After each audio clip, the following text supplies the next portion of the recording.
Now, will Pyongyang listen to and comply with Seoul's diplomatic call for it to call back its troops?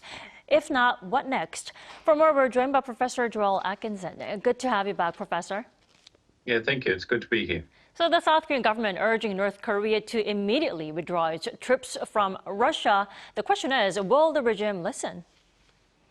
Well, I think the chances of them listening are probably, close to zero. Assuming the media reports are accurate, this deployment is the result of a long, complicated, and very expensive process. So neither Moscow nor Pyongyang would have begun unless they plan to see it through. So I don't think there's much Seoul can say or do in the short term that will change that. Then what could be the next step for South Korea to take when North actually decides to keep its soldiers in Russia or even, decides to bring more in to Russia?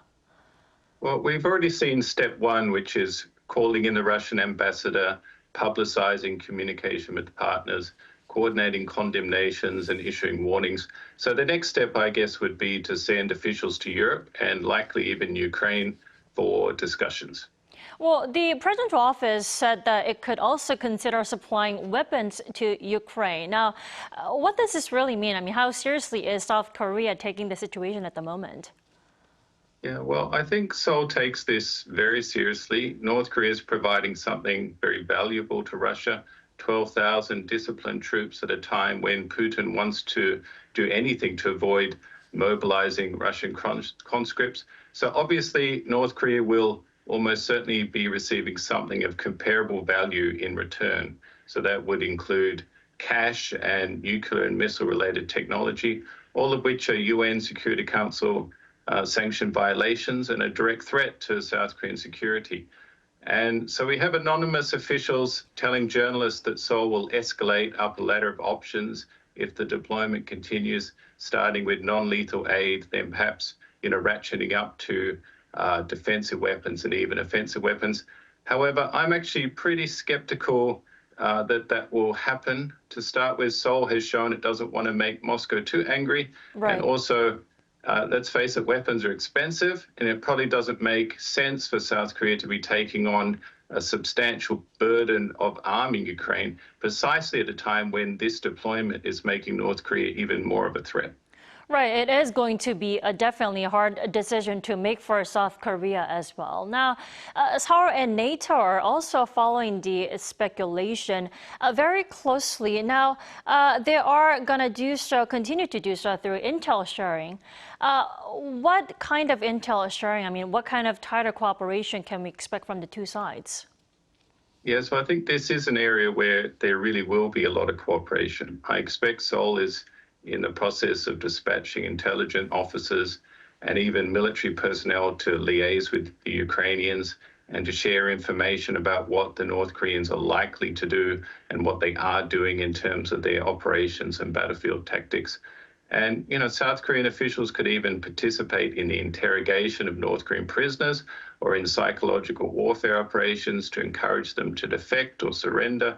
They could help translate what the North Koreans are saying in their battlefield communications and so on. Well, like my colleague Kim Do-yeon just reported, the U.S. says South Korea is the only country to confirm this speculation, and the U.S. is still assessing the speculation. Why is it taking this much time to do so for Washington?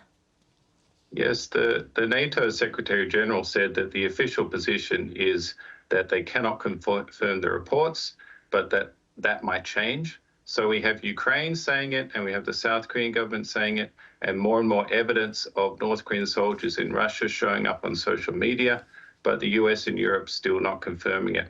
Why they haven't is an interesting question. There was an Estonian member of the European Parliament saying it was basically an excuse, so they didn't have to do anything. That could be part of it.